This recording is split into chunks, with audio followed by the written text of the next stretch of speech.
The dark side of the Galactic Empire shadows in the throne room. The Galactic Empire had always ruled through a facade of order and discipline, its banners stretching across the void, its legions enforcing peace at the tip of a blade. But behind the grandeur, behind the marble halls and golden insignias, a rot festered deep within the leadership. It wasn't the corruption of greed alone, though that existed in abundance. Nor was it merely the hunger for power, though that, too, was insatiable. It was something deeper. A darkness that whispered through the corridors of the imperial palace, twisting men and women into monsters who smiled in public and butchered in private. The man in the mirror, Grand Vizier Kaeldras, stood before the mirror in his chamber, adjusting the high collar of his ceremonial robes. His face was a mask of composure, but his eyes betrayed the turmoil within. He had served 3 emperors, each one more ruthless than the last. But the current sovereign, Emperor Varek Solon, was unlike any who had come before him. He enjoys it, Kael muttered under his breath. Not the power. Not the control. The suffering.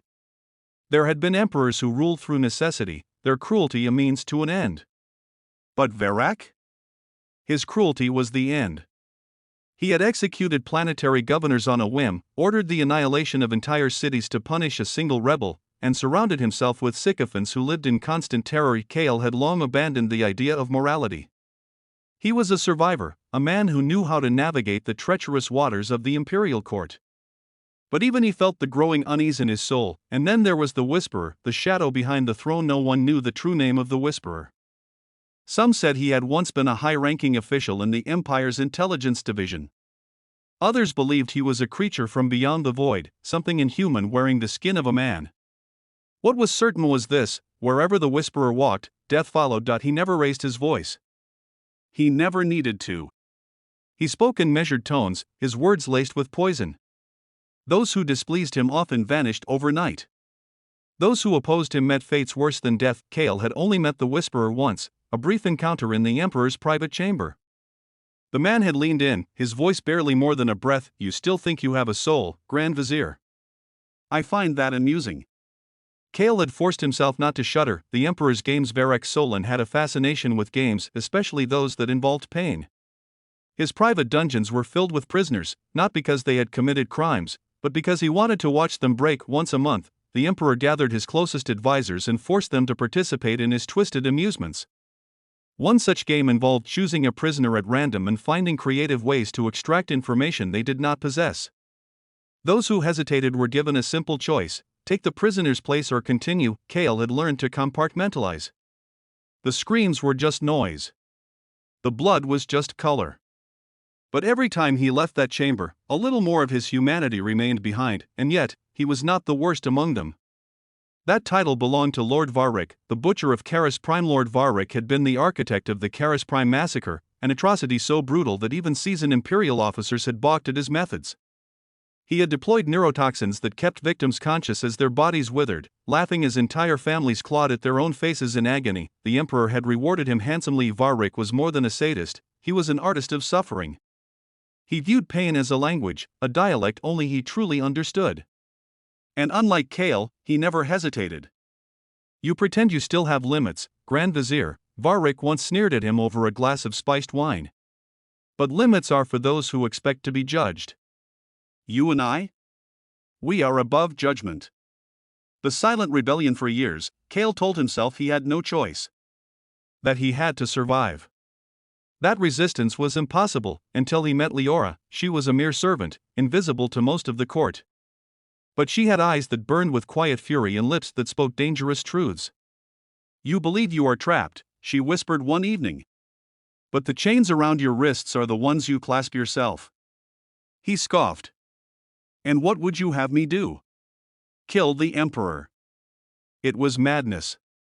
An impossible task. The Whisperer saw everything, Varric trusted no one, and Varric was surrounded by an army of fanatics. And yet, for the first time in years, Kael felt something stir inside him: hope. The Knight of Knives. The plan was simple in concept, impossible in execution. Leora had access to the Emperor's chambers. Kael had the loyalty of a few disillusioned officers.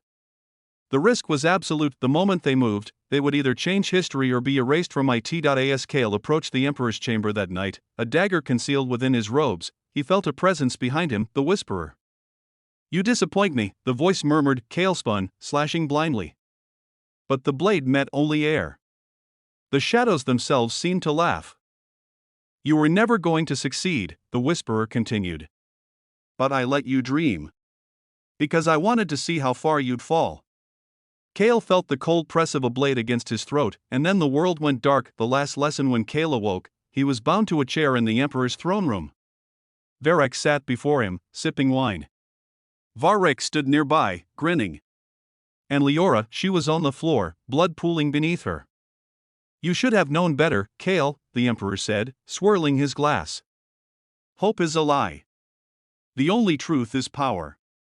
Kale said nothing. You could have been one of us. Instead, you will be an example. The whisperer stepped forward. Shall I begin?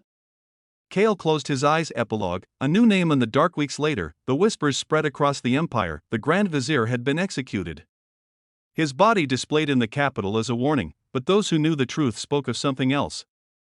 That in the depths of the imperial dungeons, a new whisper had begun. A voice that did not scream, did not beg. A voice that only asked one thing: when do we start? Shadows of the Throne, the dark side of the Galactic Empire's leadership. Prologue. The Emperor's game power in the Galactic Empire was not held. It was wielded.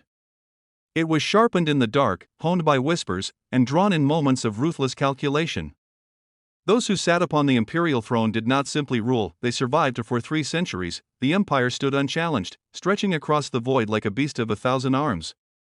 But beneath its grandeur, beneath the banners and statues of the emperors, lay something far older than the empire itself, the dark side, not the mystical force of legend, nor the superstition of old religions. No, the true dark side was ambition unbound, cruelty without limits, and the absolute rejection of weakness, and no one knew this better than Emperor Devorn the Eternal. Chapter 1. The blood-throne. Devorn was not the first emperor, nor would he be the last.